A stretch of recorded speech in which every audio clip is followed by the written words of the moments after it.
Hello students. आज हम class fifth के जनरल साइंस का चैप्टर 1 पढ़ेंगे, क्लासिफिकेशन ऑफ लिविंग थिंग्स, जिसमें हम पढ़ेंगे classification of living things, introduction of the main kingdom, classification of characteristics of animals, classification and characteristics of plants, classification of flowering plants, characteristics of monocot and dicot plants। तो हम इस chapter में ये सब चीज़ें पढ़ेंगे। तो अब क्लासिफिकेशन ऑफ लिविंग थिंग्स में सबसे पहले हमारे को क्लासिफिकेशन का मतलब पता होना चाहिए कि क्लासिफिकेशन का क्या मतलब होता है।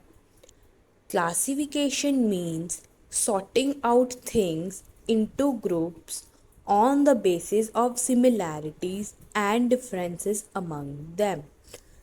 क्लासिफिकेशन का मतलब होता है कि चीज़ों को सॉर्ट करना, मीन्स चीज़ों को अरेंज करना ग्रुप्स में on the basis of their similarities and differences among them। Means चीज़ों को अरेंज करना एक ग्रुप में उनके सिमिलैरिटी से और उनके डिफरेंसेस से, मतलब जो जो उनकी चीज़ें सेम है, उनके जो जो उनके अंदर जो जो सिमिलैरिटीज़ हैं या जो जो उनमें चीज़ें मिलती जुलती नहीं हैं, जो जो डिफरेंसेस हैं, उनको उनके बेसिस पे एक ग्रुप में सॉर्ट करना, उसको हम बोलते हैं क्लासिफिकेशन। सो ऐसे ही हम लिविंग थिंग्स को भी क्लासीफाई करेंगे एक ग्रुप में उनके सिमिलैरिटीज़ और उनके डिफरेंसेस के बेसिस पे। Figure 1.1 show 3 groups of object. अब जो फिगर 1.1 है को नीचे फिगर 1.1 में 3 ग्रुप्स ऑफ ऑब्जेक्ट दिए हैं। In each group things are put together on the basis of some similarities among them. तो नीचे जो पिक्चर है उसके अंदर जो चीज़ें हैं वो सॉर्टेड है, मीन्स वो अरेंज्ड हैं on the basis of some similarities among them. वो मिलती जुलती चीज़ें हैं जो उनकी वो उस ऑर्डर में अरेंज्ड है। जैसे हमारे पास फर्स्ट है कटलरी, जिसमें सारे हमारे पास मेटल की चीज़ें हैं, जिसमें हमारे पास सारा क्रॉकरी का सामान है। बी में है बुक्स और सी में है फ्रूट्स। तो फर्स्ट क्या कह रही हैं, all the things of group are made of metals, the things of group B are books and those of group C are fruits. Means कि जो हमारे पास कटलरी का सामान है वो सारा एक साइड अरेंज्ड है, जो हमारे पास बी में बुक्स हैं वो सारी एक साइड अरेंज है, सी में फ्रूट सारे एक साइड अरेंज है। तो मतलब सारे अपनी अपनी सिमिलैरिटीज़ के अकॉर्डिंग अरेंज्ड हैं। कोई भी ऐसा नहीं है कि बुक्स कटलरी में अरेंज्ड है, फ्रूट्स बुक्स में अरेंज है, कोई भी ऐसे उलट पुलट अरेंज्ड नहीं है। सब अकॉर्डिंग टू सिमिलैरिटीज़ ही अरेंज्ड हैं। सारा मेटल का मेटल के साथ अरेंज्ड है, बुक्स बुक्स के साथ अरेंज्ड है, और जो फ्रूट्स हैं फ्रूट्स के साथ अरेंज्ड है। In this unit, we will study different groups of living things and compare their characteristics। So हम इस यूनिट में different groups of living things के बारे में पढ़ेंगे और जो उनके करेक्टरिस्टिक्स हैं उनको कंपेयर करेंगे। तो मेन हमारे को क्लासिफिकेशन का मतलब पता चल गया कि क्लासिफिकेशन का क्या मतलब होता है कि चीज़ों को ग्रुप में अरेंज करना उनकी सिमिलैरिटीज़ के बेसिस पे या उनके डिफरेंसेस के बेसिस पे। मीन्स कि उनकी जो चीज़ें जहाँ जहाँ मिल रही है उस अकॉर्डिंग उन चीज़ों को एक ग्रुप में अरेंज करना, उसका मतलब होता है क्लासिफिकेशन। फर्दर मूव करते हैं, क्लासिफिकेशन ऑफ लिविंग थिंग्स। अब हम पढ़ेंगे लिविंग थिंग्स की classifications. There are millions of living organisms in our world. क्या मतलब है इसका, लिविंग थिंग्स वो होती हैं कि जो लिविंग होती हैं, जिंदा चीज़ें, उन्हें हम बोलते हैं लिविंग थिंग्स। अब लिविंग थिंग्स में कौन कौन सी चीज़ें आती हैं? लिविंग थिंग्स में आते हैं इंसान, आते हैं जानवर, आते हैं बर्ड्स, आती हैं प्लांट्स, आते हैं, ये सारे हमारे पास लिविंग थिंग्स हैं। तो वो क्या कह रहा है? There are millions of living organisms in our world. हमारे वर्ल्ड में मिलियंस ऑफ लिविंग ऑर्गेनिजम्स हैं, means millions of living things हैं जो कि जीती हैं इस वर्ल्ड पे। जैसे इंसान, वो एक लिविंग थिंग है, भी लिविंग थिंग है, एनिमल्स भी लिविंग थिंग है। तो ऐसे ही वर्ल्ड पे मिलियंस ऑफ लिविंग ऑर्गेनिजम्स होते हैं। Scientists have grouped them on the basis of similarities in their characteristics. So scientist ने उनको ग्रुप्ड में सिमिलैरिटीज़ के अकॉर्डिंग अरेंज कर रखा है। Scientists have grouped them on the basis of similarities in their characteristics. जो उनकी करेक्टरिस्टिक्स के अंदर सिमिलैरिटीज थी, उनके अकॉर्डिंग साइंटिस्ट ने उनको ग्रुप कर कर रखा है। Grouping of living organisms on the basis of similarities and differences in their characteristics is called the classification of living things. Means कि जो living organisms हैं उनको grouping करना उनके similarities और differences पे बोलते हैं classification of living things. Means कि अगर पर्सन के अंदर जो पर्सन है, अगर एक पर्सन को उनकी करेक्टरिस्टिक्स के सिमिलैरिटीज़ पे सॉर्ट करना, ग्रुप करना, फॉर एग्जांपल उन्हें हम बोलते हैं classification of living things. Means living organisms को उनके करेक्टरिस्टिक्स के सिमिलैरिटीज़ के अकॉर्डिंग ग्रुप करना, उसे हम क्लासिफिकेशन ऑफ लिविंग थिंग्स कहते हैं। Classification of living things is essential for making their study easier. तो यही जो क्लासिफिकेशन ऑफ लिविंग थिंग्स हैं वो हमारे को पढ़ने में भी आगे ईजी होता है। During classification scientists examine the characteristics of an unfamiliar organisms and find its proper group. तो क्लासिफिकेशन जब वो कर रहे थे तो साइंटिस्ट ने जो अनफैमिलियर ऑर्गेनिजम्स थे प्रॉपर ग्रुप दिया। मीन्स उनको भी अनफैमिलियर ऑर्गेनिजम्स को भी एक प्रॉपर ग्रुप मिल गया उनके करेक्टरिस्टिक्स के according. They also suggest name for the organisms for its identification. और उन्होंने उन ऑर्गेनिजम्स को उनके आइडेंटिफाई के लिए नेम भी दिया है। जैसे हम लोग हैं, फॉर एग्जांपल हम पर्सन्स हैं, हम इंसान हैं, हमारी नेम्स होते हैं, हमारी आइडेंटिटी होती है। ऐसे ही ऑर्गेनिजम्स को भी उन्होंने नेम सजेस्ट किया उनकी आइडेंटिफिकेशन के लिए। अब यू नीड टू नो में क्या कह रही हैं वो? The bodies of all the living things are made up of very small units called sales.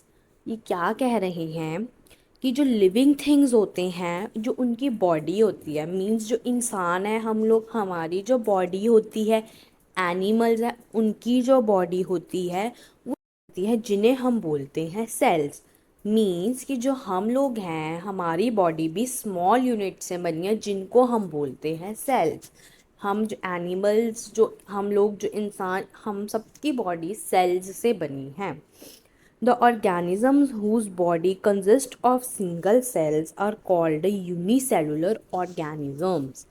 Means जिनकी बॉडी कंसिस्ट करती है सिंगल सेल, सिर्फ एक ही सेल को कंसिस्ट करती है जिन ऑर्गेनिजम्स की बॉडी, उन्हें हम बोलते हैं unicellular organisms. The organisms whose bodies are made up of more than one cell are called multicellular organisms. और जिन ऑर्गेनिजम्स की बॉडी एक से ज़्यादा सेल्स से बनती है उन्हें हम बोलते हैं मल्टी सेलुलर ऑर्गेनिजम्स। मीन्स क्या है, हमें तीन चीज़ें जो हमें पता होनी चाहिए। फर्स्ट, कि जो ऑर्गेनिजम्स की बॉडी होती है वो स्मॉल यूनिट से बनती है जिनको हम सेल्स बोलते हैं। मीन्स कि सेल्स से लिविंग ऑर्गेनिजम्स की बॉडी बनती है। और ऑर्गेनिजम्स की बॉडी जो जिन ऑर्गेनिजम्स की बॉडी सिर्फ सिंगल सेल से बनती है उसको हम बोलते हैं यूनिसेलुलर ऑर्गेनिजम्स। और जिन ऑर्गेनिजम्स की बॉडी एक से ज़्यादा सेल्स की बनती है उन्हें हम बोलते हैं मल्टी सेलुलर ऑर्गेनिजम्स। तो ये था हमारे पास कुछ चीज़ें जो हमें पता होनी चाहिए थी। अब नेक्स्ट फर्दर मूव करते हैं। The 5 kingdom system of classification. अब हम पढ़ेंगे 5 kingdom system of classification. Nowadays, scientists classify living things into 5 main groups called a kingdom. Kingdom का क्या मतलब होता है? साइंटिस्ट ने जो लिविंग थिंग्स हैं, जो जीने वाली चीज ने लिविंग थिंग्स को 5 मेन ग्रुप्स में क्लासीफाई किया है, मीन्स उनको अरेंज किया, सॉर्ट किया है, उन्हें हम बोलते हैं kingdom. These kingdoms are named as Monera, Protista, Fungi, Animalia and Plantae। तो ये जो किंगडम्स हैं उनको क्या नेम दिए हैं? Monera, protista, fungi, animalia and Plantae. Examples of living things that belong to these kingdoms are as under। तो ये जो लिविंग थिंग्स हैं, examples of living things that belong to these kingdom, तो ये जो एग्जाम्पल्स दी हैं उनके अंडर जो जो किंगडम्स आते हैं वो देखते हैं। किंगडम फर्स्ट है हमारे पास मोनेरा, उसकी एग्जाम्पल क्या है? बैक्टीरिया। सेकंड है प्रोटिस्टा, उसकी एग्जाम्पल है एल्गेई, जिसकी एग्जाम्पल है ईस्ट, मशरूम्स एक्सेट्रा। फोर्थ है एनिमीलिया, जिसकी एग्जाम्पल है एनिमल्स। फिफ्थ है प्लांटेई, जिसकी एग्जाम्पल है प्लांट्स। तो ये कुछ किंगडम्स की एग्जाम्पल्स थी। तो किंगडम्स को साइंटिस्ट ने मेनली 5 ग्रुप्स में क्लासीफाई किया है जिसको हम बोलते हैं किंगडम्स, और उनके नेम है monera, protista, fungi, animalia and plantae. Now first हम पढ़ते हैं बैक्टीरिया क्या होता है। Bacteria are unicellular organisms. तो यूनिसेलुलर ऑर्गेनिजम्स कौन से होते हैं? जिनकी बॉडी सिर्फ एक सेल से बनी होती है, जो बॉडी कंसिस्ट करती है ओनली सिंगल सेल को, उन्हें हम यूनिसेलुलर ऑर्गेनिजम्स बोलते हैं। तो जो बैक्टीरिया है वो यूनिसेलुलर ऑर्गेनिजम्स है। They are found everywhere on the earth. तो ये अर्थ में हर जगह हमारे को बैक्टीरिया मिल जाते हैं। Some bacteria can make their food but others live in and get food from the bodies of other organisms और डेड बॉडीज। तो जो बैक्टीरिया हैं वो अपना फूड कैसे बनाते हैं? वो दूसरे ऑर्गेनिजम्स से अपना खुद का फूड बनाते हैं, या जो डेड बॉडीज़ होती है उनसे बैक्टीरिया फूड बनाते हैं। Most bacteria causes diseases in animals and plants. तो जो बैक्टीरिया है, जो एनिमल्स और जो प्लांट्स हैं, उनके अंदर डिसीजेस बैक्टीरिया की वजह से ही होती है। तो बैक्टीरिया ही कारण है एक डिसीज़ का होना एनिमल्स और प्लांट्स में। जो एनिमल्स और प्लांट्स में डिसीज़ होती है वो बैक्टीरिया के कारण ही होती है। Bacteria cause diseases in animals and plants. So bacteria क्या है? बैक्टीरिया एक यूनिसेलुलर ऑर्गेनिज्म है जो कि सिर्फ सिंगल सेल से बनता है, और ये हमारे को अर्थ पे कहीं भी मिल जाता है। और जो बैक्टीरिया हैं वो अपना फूड खुद बनाते हैं। और कैसे बनाते हैं? या वो दूसरे ऑर्गेनिज्म से अपना फूड बनाते हैं, या वो डेड बॉडीज से अपना फूड बनाते हैं। और जो बैक्टीरिया के कारण ही एनिमल्स और प्लांट्स में डिसीजेज था सब बैक्टीरिया के बारे में। नेक्स्ट है algae. Algae are unicellular, colonial and multicellular organisms. तो जो एल्गेई है वो यूनिसेलुलर भी है, कॉलोनियल भी है और मल्टीसेलुलर ऑर्गेनिजम्स भी है। वो एल्गेई सिंगल सेल से भी हमारे पास बनता है और एक या एक से ज़्यादा सेल से भी हमारे पास बनता है। They are found in ponds, lakes, sea etcetera. तो जो एल्गेई होती है वो हमारे पास या तो पॉन्ड्स में मिलती है या लेक्स में मिलती है या तो सी में मिलती है। इट मीन्स कि पानी वाली साइड पे एल्गेई हमारे को दिखती है। They have chlorophyll and make their own food by photosynthesis. तो ये इसके पास एल्गेई के पास क्लोरोफिल होता है और ये अपना खुद का अपना ये फूड खुद बनाती है by the process of photosynthesis. Photosynthesis एक प्रोसेस है जो कि हम by with the help of photosynthesis अपना खुद का फूड प्रिपेयर करती है। Chlamydomonas, Valvox, and Spirogyra are the example of algae. तो these three are the examples of algae. तो algae क्या है? algae यूनिसेलुलर भी है, कॉलोनियल भी है और मल्टी सेलुलर ऑर्गेनिज्म भी है। वो एक सेल से भी बनती है और वो मल्टी सेलुलर से भी, मतलब ज़्यादा सेल से भी बनती है। और ये मेनली पॉन्ड्स, लेक, सी के अराउंड ही हमारे को दिखती है और ये अपना खुद का food by the process of photosynthesis से बनाती है। और ये कुछ हमारे पास नीचे क्लैमिडोमोनास, वॉल्वॉक्स और स्पाइरोगायरा, ये कुछ एग्जांपल्स थी एल्गेई की। नेक्स्ट है हमारे पास fungi. Fungi are found as unicellular, multicellular और फिलामेंटस फॉर्म्स। जो फंगी होती है, फंगी भी हमारे पास यूनिसेलुलर होते हैं और मीन्स कि जो फंगी है वो यूनिसेलुलर है, मल्टी सेलुलर है और फिलामेंटस फॉर्म्स है। फिलामेंटस फॉर्म क्या होती है? जैसे हम नीचे एग्जांपल में देख पा रहे हैं, राइजोप्स है और मशरूम है, जो उनका नीचे वाला डायामीटर है वो थिक है। तो फिलामेंटस का फॉर्म का मतलब होता है थिक इन डायामीटर, वो अपने डायामीटर में थिक होते हैं। All fungi lack chlorophyll and can not prepare their own food.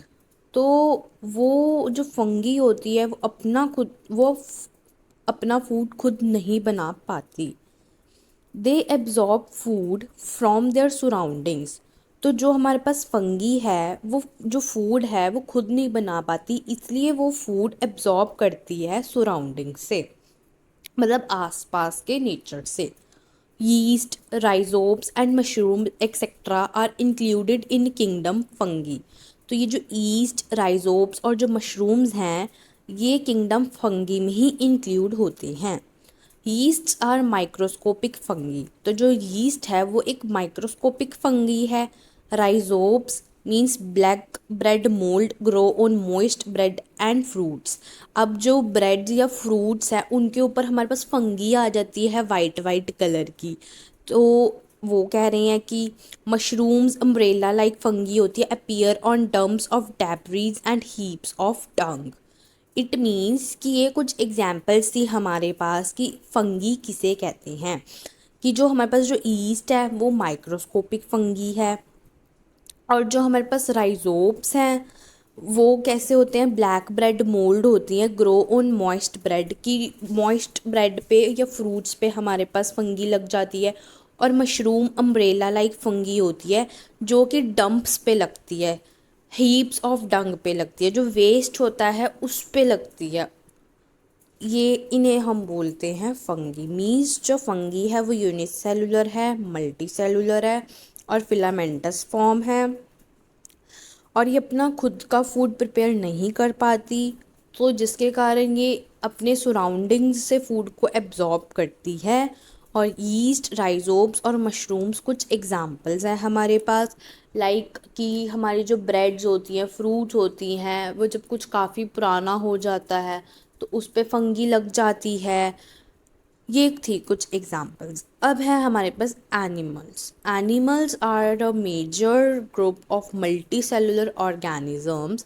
They can not prepare their own food, they depend on plants and other animals for their food.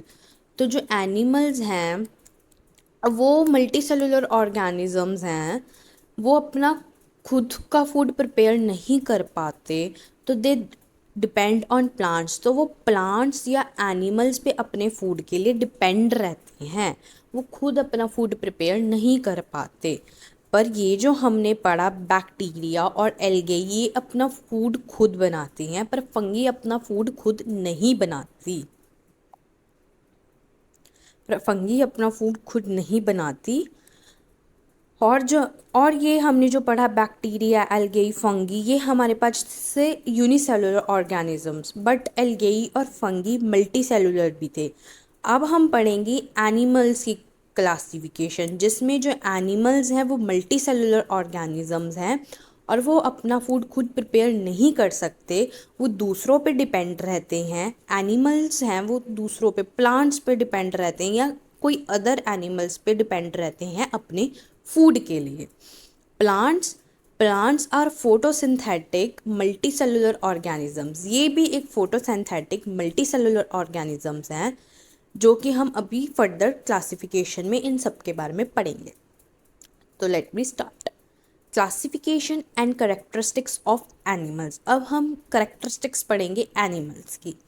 Animals are classified into two main groups, that is vertebrates and invertebrates. Animals को mainly दो groups में classify किया गया है, उनकी grouping की गई है दो ग्रुप्स में, वर्टिब्रेट्स एंड इनवर्टिब्रेट्स। फर्स्ट को बोलते हैं हम वर्टिब्रेट्स और सेकंड को बोलते हैं इनवर्टिब्रेट्स। तो सबसे पहले हम पढ़ेंगे वर्टिब्रेट्स। वर्टिब्रेट्स क्या होते हैं? Vertebrates are animals which have a backbone. तो वर्टिब्रेट्स वो एनिमल्स होती हैं जिनकी बैकबोन होती है, उन्हें हम बोलते हैं वर्टिब्रेट्स। एग्जाम्पल में हम देख पा रहे हैं जिनकी बैकबोन हमारे को शो हो रही है, काऊ है, जैसे कि क्रोकोडाइल है, फिश है, ये हमारे पास वर्टिब्रेट्स हैं। There are about 47,000 different kind of vertebrates on the earth. It means कि हमारे पास 47,000 तरह के डिफरेंट काइंड्स ऑफ वर्टिब्रेट्स हैं अर्थ पे। Vertebrates are further divided into 5 groups. जो वर्टिब्रेट्स हैं वो फर्दर डिवाइडेड है 5 क्लासेस में: fishes, amphibians, reptiles, birds and mammals. मतलब जो वर्टिब्रेट्स हैं जिनकी बैकबोन होती है जिन एनिमल्स की, वो भी आगे 5 ग्रुप्स में डिवाइडेड हैं: फिशेज में, रेप्टाइल्स में, बर्ड्स में और मैमल्स में। तो हम सबसे पहले पढ़ते हैं mammals. Human beings, cows, goats, horses, tigers, cats, rabbits etcetera belong to a group of vertebrate called mammals. Mammals किन्हें बोलते हैं? जो हम ह्यूमन बीइंग है, जो हम खुद इंसान हैं, वो मैमल्स में आते हैं। काउज हैं, गोट्स हैं, हॉर्सेस हैं, टाइगर्स हैं, कैट्स हैं, ये सब हमारे पास मैमल्स में आते हैं। मैमल्स हैव हेयर और fur on their body. Means कि जो मैमल्स होते हैं, मैमल्स के पास फर होते हैं या हेयर होते हैं उनकी बॉडी पे, उन्हें हम मैमल्स बोलते हैं। मतलब ह्यूमन बींग्स की बॉडी में हेयर्स होते हैं, ऐसे ही जिन जिन एनिमल्स के बॉडी पे हेयर्स और फर होंगे उन्हें हम मैमल्स बोलेंगे। Babies of on the mother's milk. क्या कह रहे हैं कि जो मैमल्स के बेबीज़ होते हैं वो मदर के मिल्क को फेड करते हैं। मीन्स वो मदर का जो दूध होता है उन्हें पीते हैं। The young ones in mammals generally develop inside the mother's body. और जो यंग वंस हैं, जो मैमल्स के यंग वंस हैं, वो मदर की बॉडी के इनसाइड डेवलप होते हैं, उन्हें हम मैमल्स बोलते हैं। मैमल्स क्या होते हैं? जो ह्यूमन बींग्स हैं, काउज हैं, मीन्स जिनके पास हेयर्स हैं और फर हैं बॉडी पे, उन्हें हम मैमल्स बोलते हैं। For example human beings, cows, goats, ये सब एग्जांपल्स हैं। और जो मैमल्स के बेबीज़ होते हैं, जो हम ह्यूमन बींग्स हैं, जो हमारे बच्चे होते हैं, वो एक मदर का मिल्क पीते हैं। और जो मैमल्स के जो यंग वंस होते हैं वो मदर की बॉडी के इनसाइड डेवलप होते हैं, उन्हें हम मैमल्स बोलते हैं। नाउ फर्दर कुछ ही हमारे पास काऊ, गोट, हॉर्स, टाइगर, रैबिट, ये कुछ एग्जांपल्स थी। फॉर योर इन्फॉर्मेशन, अब हम ये कुछ फॉर योर इन्फॉर्मेशन पढ़ते हैं। The quantity of hair or fur on the bodies of mammals depend upon the climate of their environment. क्या कह रहे हैं कि जो क्वांटिटी है हेयर्स की, फर की, बॉडी मैमल्स की बॉडी पे, वो क्लाइमेट के अकॉर्डिंग या इन्वायरमेंट के अकॉर्डिंग डिपेंड करती है। द क्वांटिटी ऑफ हेयर और fur on the bodies of mammals depend upon the climate of their environment. Polar bear lives in very cold climate, hence it has a thick coat of fur. अब क्या कह रही है, जो polar bear है वो एक बड़े ठंडे इलाके में रहते हैं, बड़े ठंडे क्लाइमेट में रहते हैं, तो जिसके कारण जो उनके फर है वो कोट ऑफ फर है, मतलब थिक कोट ऑफ फर है उनकी। Elephants lives in hot climate, so it does not need a thick covering of hair or fur. अब जो एलिफेंट्स हैं वो एक हॉट क्लाइमेट में रहते हैं, जिसके कारण उनकी बॉडी पे उनको एक थिक कवरिंग की ज़रूरत नहीं होती। उनको थिक मतलब उनको जो थिक कवरिंग ऑफ हेयर या फर की ज़रूरत नहीं होती।